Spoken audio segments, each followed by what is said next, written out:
Cara, olha essa vista, que coisa mais linda. Valeu por me chamar pra fazer essa trilha aqui na Floresta da Tijuca. Pois é, né? Quem diria que no meio do rio tem uma floresta grandona assim? Total, pô. Você sabia que a Floresta da Tijuca é uma das maiores florestas urbanas do mundo? Ela faz parte da Mata Atlântica. E o mais incrível, ela foi toda replantada. O quê? Como assim?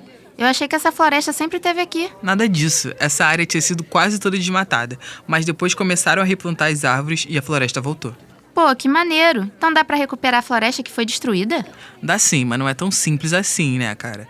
Cada pedacinho da Mata Atlântica tem espécies diferentes. Então, se a gente quer salvar o bioma inteiro, precisa proteger várias áreas diferentes. Não só um lugar bonito como a Floresta da Tijuca.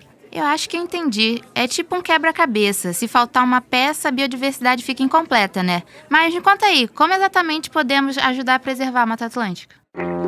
Com sua impressionante biodiversidade e importância ecológica, a Mata Atlântica é um dos biomas mais ricos e ameaçados do planeta. Com cobertura original de cerca de 150 milhões de hectares, ela se estende do Rio Grande do Norte ao Rio Grande do Sul e já foi uma das maiores florestas tropicais das Américas. Infelizmente, sua área já foi reduzida a cerca de 11 a 16% da sua cobertura original, distribuída em fragmentos do território. Essa perda significativa, aliada à enorme diversidade de espécies da fauna e flora, faz com que esse bioma seja considerado um hotspot, ou seja, uma área prioritária de preservação da biodiversidade do planeta. Mas será que as políticas atuais são suficientes para conter o desmatamento? Como a ciência pode contribuir para proteger essas espécies e mitigar os impactos ambientais? Para entender melhor sobre o assunto, eu, Catarina Ribeiro, estagiária da Rádio UERJ, e Charbeli Estrela, da Divulgação Científica da Pró-Reitoria de Pós-Graduação e Pesquisa, convidamos Helena Bergalo. Isso, Catarina. A Helena Bergalo é doutora e mestre em Ecologia pela Universidade Estadual de Campinas, a Unicamp, e pesquisadora dos programas de pós-graduação em Meio Ambiente e de Ecologia e Evolução. Também é professora do Instituto de Biologia, todos da UERJ, além de muitas outras coisas. Então, Helena, me conta aí, o que temos de novo sobre a Mata Atlântica? Pesquisa. Muita pesquisa. E isso é extremamente importante. Porque, como dito, se a gente não faz pesquisa, a gente não conhece, a gente não pode restaurar, que é o que a gente precisa fazer agora. Conhecer as nossas espécies e fazer restauração para podermos voltar a uma situação melhor, onde as espécies não estarão mais ameaçadas de extinção, que é onde a gente quer chegar. A gente sabe que a Mata Atlântica ela é um dos biomas mais biodiversos do planeta e também um dos mais ameaçados. Quais são os impactos ambientais e sociais da perda da Mata Atlântica? Bom, a Mata Atlântica foi o primeiro bioma a ser explorado e degradado na época das grandes navegações. E apesar de toda a sua destruição e exploração, ele ainda guarda muitas espécies endêmicas, espécies que estão ameaçadas, e por isso é o que a gente chama de hotspot, um ponto quente, um ponto importante para ser conservado, né? E nós encontramos alguns poucos blocos de remanescentes florestais. Você tem poucos blocos de 1.000 hectares, com mais de 1.000 hectares, o que é muito pouco. 1 hectare, para as pessoas entenderem, é 100 metros por 100 metros. E os blocos remanescentes da Mata Atlântica, muito poucos que existem, têm até 10.000 hectares. Isso é um problema para as espécies de topo de cadeia. Então, quando a gente para pensar em onça parda, onça pintada, gavião real, arpia, né, que são predadores, eles precisam de grandes áreas para sobreviver. Então, o que acaba acontecendo é que as espécies ficam isoladas.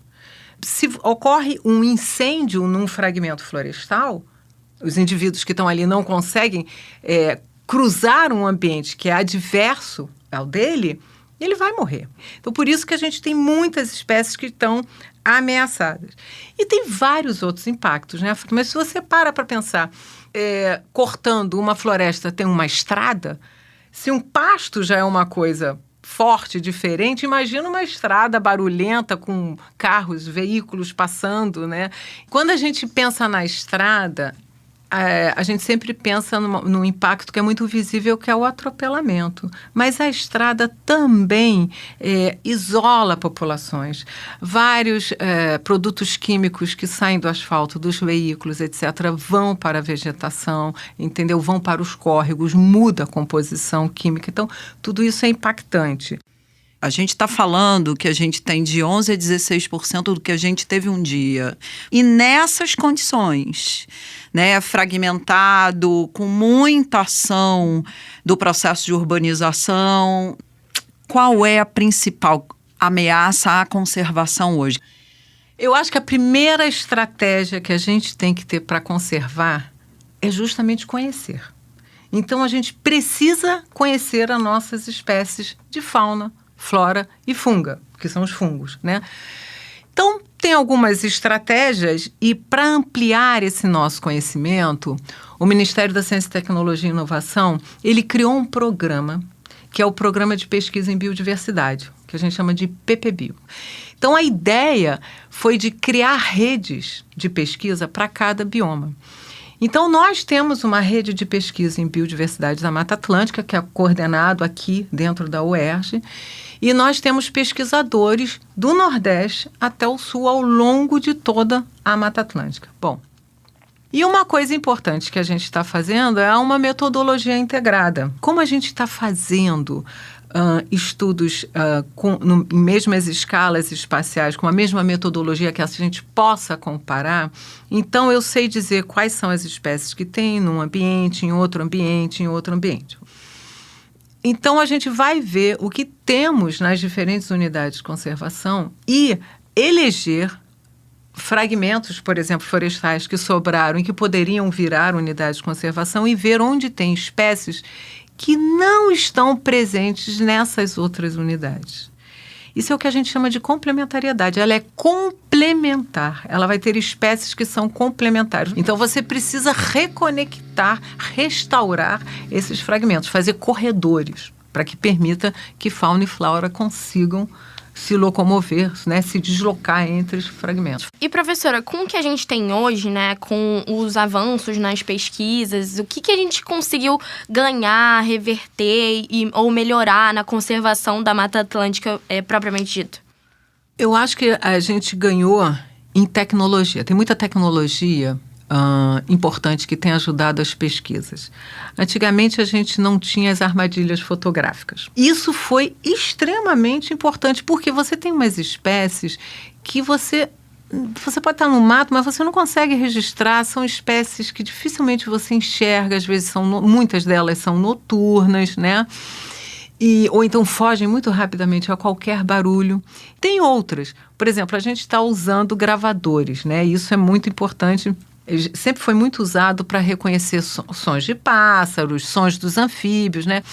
Então, a gente fez um estudo no Parque Natural Municipal de Nova Iguaçu, colocamos esses gravadores autônomos e ouvimos diversos sons, muito diferentes do que a gente estava esperando. De certa forma, o que a gente estava esperando era, infelizmente, ouvir som de tiros de caçadores. Ouvimos. Mas ouvimos também outros sons que a gente não tinha pensado que pode ser um problema, né? Pode ter um impacto nessa paisagem acústica, que é o som dos aviões.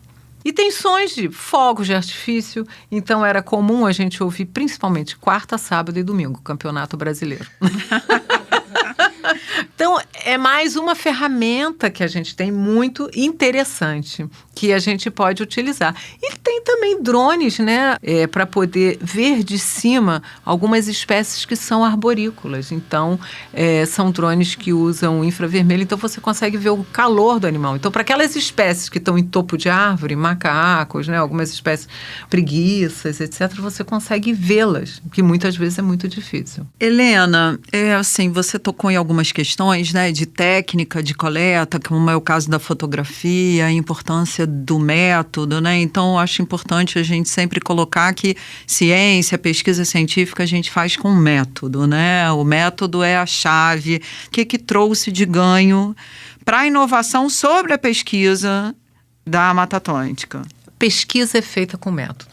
Exatamente, né? E se a gente quer integrar informações do Nordeste ao Sul do Brasil, de pesquisas sendo feitas em todas essas, por vários pesquisadores, sobre diversos assuntos diferentes, diversos grupos taxonômicos, sobre solo, sobre tantas coisas diferentes, a gente precisa de um método que integre.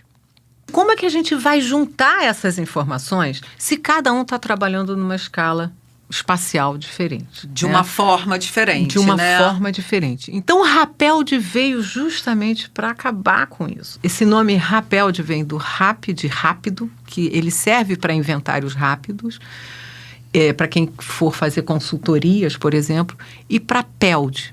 PELD são projetos ecológicos de longa duração. A gente precisa disso, porque a gente precisa acompanhar as populações, as espécies, os ecossistemas a longo prazo, para entender o que está acontecendo. Quanto mais agora em mudanças climáticas. E é uma metodologia em que você tem parcelas a cada 1 quilômetro de distância.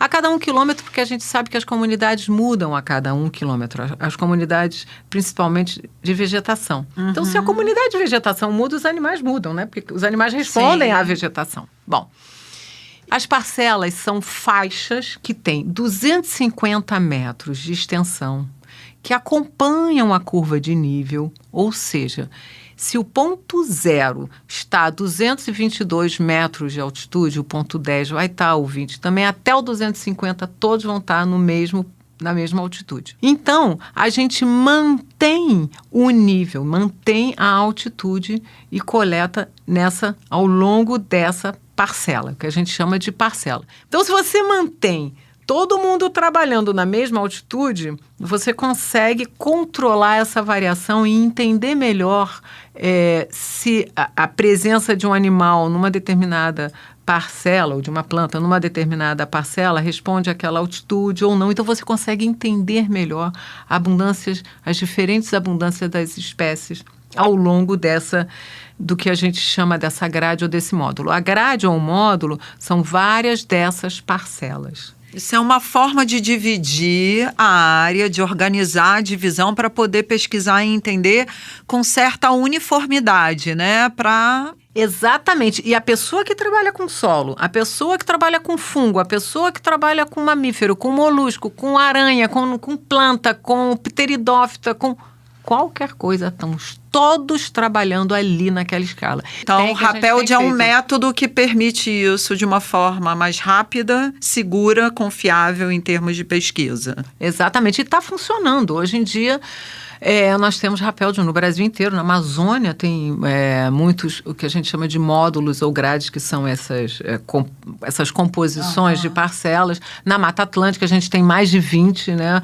Ao longo de toda a Mata Atlântica, 20 desses módulos. Nós temos na Ilha Grande, tanto no lado leste como no lado oeste da Ilha Grande. Então, também é uma parceria junto com o INEA. Isso é muito importante, porque essa rede de pesquisa não é os pesquisadores isolados, não, muito ao contrário. A gente quer essa rede, a gente precisa dessa rede de pesquisa integrada, claro, entre os pesquisadores, numa escala espacial, todo mundo, todo mundo na mesma página, etc. Mas a gente quer junto os gestores, a gente quer junto as pessoas da Terra, né? Porque isso é muito importante. Eles conhecem muito as pessoas que estão vivendo ali no local, né? A gente pode falar dos quilombolas, dos indígenas, dos caiçaras. Eles têm o conhecimento que a gente não tem, né? Então, eles agregam também. A ideia também é agregá-los. A gente vai encaminhar aqui para a finalização do episódio, com esperança renovada, que a pesquisa científica sempre traz para a gente. E já deixo na mesa aqui o convite para você voltar quando tiver novidade, atualização sobre a pesquisa. Então, convite feito. Charbel, Catarina, muito obrigada pelo convite. Não sei como agradecer. Falar sobre ciência, sobre pesquisa é uma coisa que a gente gosta, né? Agradeço esse espaço da Rádio UERJ, né, para poder conversar. Muito obrigada, estou à disposição. Qualquer novidade eu venho aqui contar. É isso. Agora a gente já sabe que cada pedacinho da Mata Atlântica importa, né, Charbel? É isso aí. E bora cuidar da Mata Atlântica, porque ela não vai se regenerar sozinha. Como disse Helena, pesquisa, pesquisa, pesquisa. O podcast Me Conta Aí é uma produção da Rádio UERJ com o apoio da CAPES e da divulgação científica da Pró-Reitoria de Pós-Graduação e Pesquisa. Realização: Centro de Tecnologia Educacional da UERJ.